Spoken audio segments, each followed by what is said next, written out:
Last week, the North Saxons blitzed the Torrance Tartars in Pioneer League play.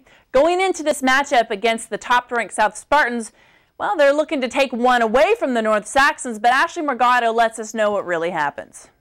The North Saxons girls tennis team hosted the South Spartans this past week, and although the weather wasn't, this matchup was hot. Both teams are in a great position to take the lead, so this matchup was crucial, especially for the third-place Saxons. Basically, if we win, we tie with them for second. If we lose, they're in first place, probably with El Segundo still. And pretty much we need it today so that we could have a chance for playoffs. North, who can be described as the underdogs of this league, may need a pep talk before their matches, but South, on the other hand, who came in with the upper hand, didn't seem nervous.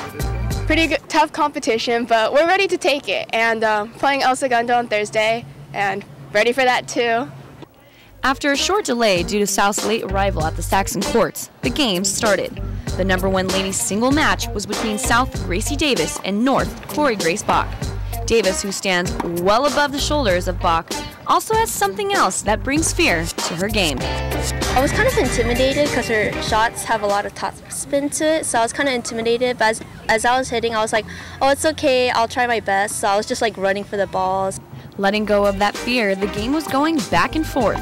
The girls struggled winning their serve in the first set, and the normally dominant Davis started to uncharacteristically let her game slip.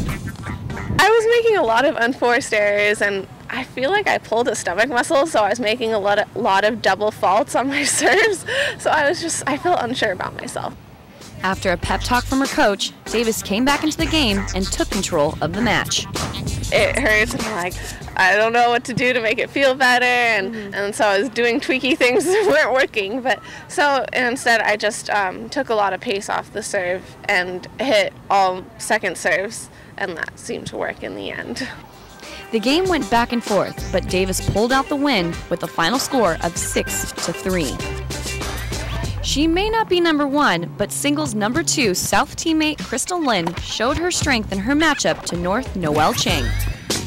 I have a responsibility to get some matches because, you know, if the doubles or the #3 have a tough match and they can't win, it's up to me to beat them, because even though we're playing individually out here, in the end the total score matters. Lynn started incredibly strong, taking both points in the first and second set. Chang rallied back to put a point on the scoreboard, but Lynn's quick shots held the Saxon to only 2 points. The final score was 6-2. Overall, South took this matchup by winning the major games, including singles 1 and 2 and doubles #1. It seems like this could be their year. We're really excited. I really want to win league this year. That would be a dream come true. South's win over North may have given the team a little more confidence, but it didn't change anything in the league standings. El Segundo and South are both tied for first, and the teams don't meet until next week. Then, the league leader will be named. From North High School, I'm Ashley Morgado with the Sports Desk. Thanks to Ashley Morgado for that wrap-up. South won over North and caps their lead into the Pioneer League race. Let's take a quick look at the Delray League. The Lady Knights are tearing it up through the league play with an easy win over LaSalle. Their overall record is 12-3, and we will get to know this top-ranked girls tennis team in a future Sports Desk episode. That's all the tennis we have for now, but coming up after the break, the North Saxon girls volleyball team is gearing up for their postseason strategy with a non-league match versus Chadwick.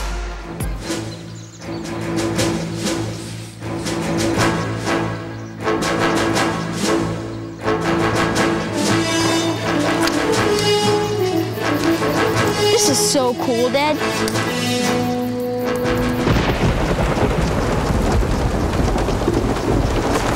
Awesome.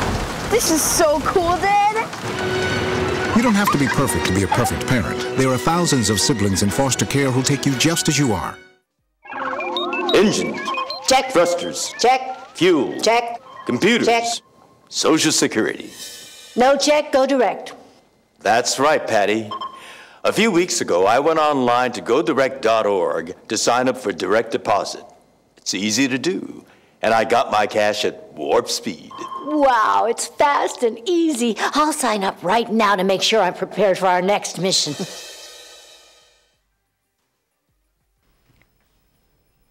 The Lady Saxons are a viable contender for postseason play with a winning record.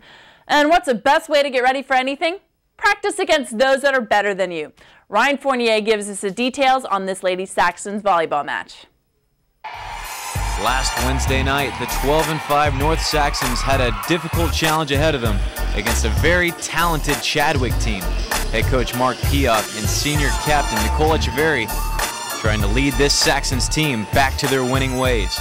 Let's take you to the game's action right now. Midway through the first game, score is tied 9-9. Neither team making a big run. Then right there, the freshman Sabrin Roberts with a big block, firing up her Saxon squad. Next play, Nicole Echeverry with the big kill. 5-0 run for North as they're up 14-9. Chadwick is able to find its way right back in this game. Down only one, Abby Holt slams it in for a kill, tying the game at 20. And right here, Lizzie Yates from Chadwick slams it in as North struggles to find its way back at the end. Can't connect on this last play as Chadwick wins game 1, 25-22. Much later in game 2, scores tied 22-all. North coming back 3 different times in this game 2. As right here, Chadwick sets up a very frustrating play, the dump, which they connected on several times, giving them the lead right there, 23-22. But answering right back, Nicole Echeverry with the kill, tying it 23-all. This very next play, a close call, which looks like a point for North, but it's a violation. Hand over the net. Coach Mark Piak not happy with it. That gives Chadwick a 27-26 lead. Going into this final play, Chadwick with the block, giving them the win in game 2, 28-26. Later in game 3, North in control most of this game, set by Sadie Fraker and the kill by Darlene Lee, giving them a 20-15 lead at this point. Now Chadwick made very few mistakes, serving it out of bounds, but answering right back in the next play. Abby Holtz with the dump for Chadwick, tying it 23-all. After another serve out of bounds, Saxons up 24-23. And the kill by freshman Sabrin Roberts gives North a victory, 25-23 in this game 3. Late in game 4, North trailing by most of this game, needs a comeback, and senior Cameron Oles with a big block, bringing her North team even closer in this game 4. Now trailing by only 3. The set and the kill by freshman Sabrin Roberts fires a bullet, down by only 2 points, 24-22. Coach Mark Piak calls a timeout to get his girls focused for this last stretch. And Chadwick with a big mistake, hitting it out of bounds, down now by only 1, 24-23. Coach Mark Piak getting his girls fired up.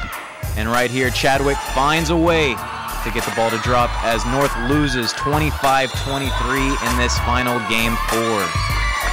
We played really well. Our passing was dead on today, but it's just those little runs in game 1 and 4 that kind of screwed us up. So I think if we got rid of those runs, then we definitely could have beat them 3 easily. From the floor, that's all you can ask.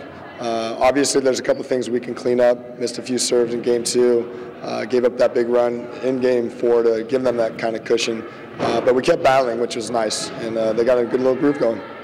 Coach Piak said his team made major improvements a couple weeks ago, and it showed tonight, even in a loss against a Chadwick team that made very few mistakes. The North Saxons looked great, but lose tonight and get ready for a big one against South tomorrow in Pioneer League Conference play. From North High School, with the Sports Desk, I'm Ryan Fournier. Thanks to Ryan Fournier. I wanted to show the final scores of the sets to show that North really did a good job of competing. Opposite hitter Sabrin Roberts and Nicole Echeverry went into double digits with the number of kills they brought to the match. Setter Sadie Fraker added 29 assists. Let's take a quick look at the league standings. Ladies Spartan volleyball players Katie Exum, Dani Garcia, and Desi Kaliva are seniors shooting for their 4th Pioneer League championship. The Lady Saxons are performing well in 2nd place. El Segundo and Torrance are still 2 teams who have a few matches to play to try and get in better shape and better fighting for the CIF. And the Lady Warriors are still duking it out in the Bay League. You still have a couple of more chances to go ahead and win one of those matches. And the Bishop Montgomery Knights, they are 3-2 in the Delray League, and we're going to have action for you next week's show. let's go ahead and talk about how you can get in touch with us and let us know something we might not know. A game we should cover, a Booster Club event, player that might need a profile. 310-618-5762 is the number you can call us at. Email us at thesportsdesk@torranceca.gov. And all of our shows are on torranceca.gov. And don't forget that the shows from this year and 2010 are on YouTube. Now, one of my favorite things to talk about, food and pancakes in particular.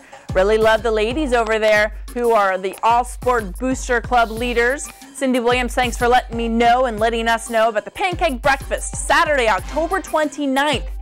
7 a.m. to 11 a.m. The coaches and the players will be flipping those flapjacks for you. It's over at West in Cafeteria B. Tickets are only $5, so go support your favorite Warrior. That's all the stuff we have for you on this episode. Good luck to all those teams who are still trying to make it in the CIF playoffs. Until next time, Torrance, play hard.